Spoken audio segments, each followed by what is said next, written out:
ಉತ್ತರಾಖಂಡ್ನಲ್ಲೂ ಕೂಡ ವರುಣಾರ್ಭಟ ಮುಂದುವರೆದಿದೆ. ಅಪಾಯದ ಮಟ್ಟ ಮೀರಿ ನದಿಗಳು ಹರಿತಾ ಇದೆ. ಖತಿಮಾ ನಗರದಲ್ಲಿ ವರುಣ ರುದ್ರ ನರ್ತನವನ್ನೇ ತೋರಿಸಿದ್ದಾನೆ.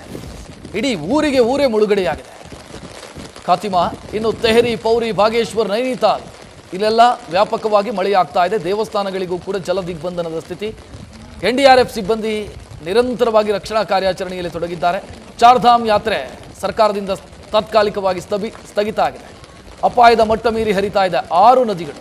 ಗಂಗಾ, ಅಲಕಾನಂದ, ಮಂದಾಕಿನಿ, ಕೋಸಿ ಇದೆಲ್ಲವೂ ಕೂಡ ಗಂಗಾ ನದಿಯ ಉಪನದಿಗಳು. ಇವೆಲ್ಲವೂ ಕೂಡ ಉಕ್ಕಿ ಹರಿತಾ ಇದೆ, ಅಬ್ಬರಿಸಿ ಹರಿತಾ ಇದೆ. ನೋಡ್ತಾ ಇದ್ದೀರಿ ದೃಶ್ಯಗಳಲ್ಲಿ ಉತ್ತರಾಖಂಡ್ನ ದೃಶ್ಯ ಇದು.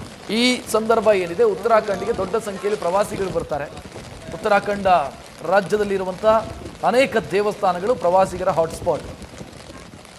ಸದ್ಯ ವ್ಯಾಪಕವಾಗಿ ಮಳೆಯಾಗ್ತಾ ಇರೋ ಕಾರಣಕ್ಕಾಗಿ ಅಲ್ಲೂ ಜನಜೀವನ ಅಸ್ತವ್ಯಸ್ತವಾಗಿದೆ. ಪ್ರವಾಸಿಗರು ಕೂಡ ತಮ್ಮ ಪ್ರವಾಸವನ್ನು ಅರ್ಧಕ್ಕೆ ಮೊಟಕುಗೊಳಿಸಬೇಕಾದಂಥ ಸ್ಥಿತಿ ನಿರ್ಮಾಣ ಆಗಿದೆ.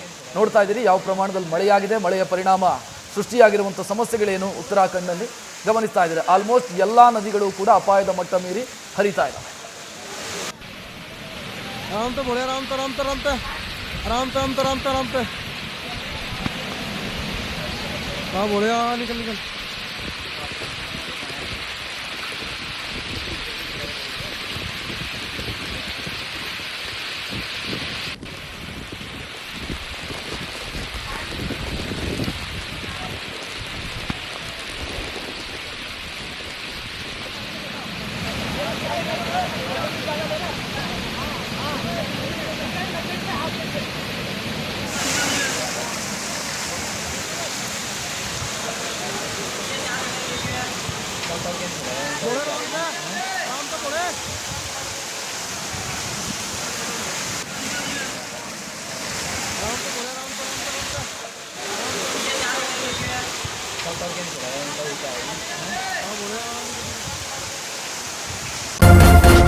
ನ್ಯೂಸ್ ಫಸ್ಟ್, ನಿರ್ಭೀತಿಯಿಂದ ನಿಮ್ಮ ಪರವಾಗಿ.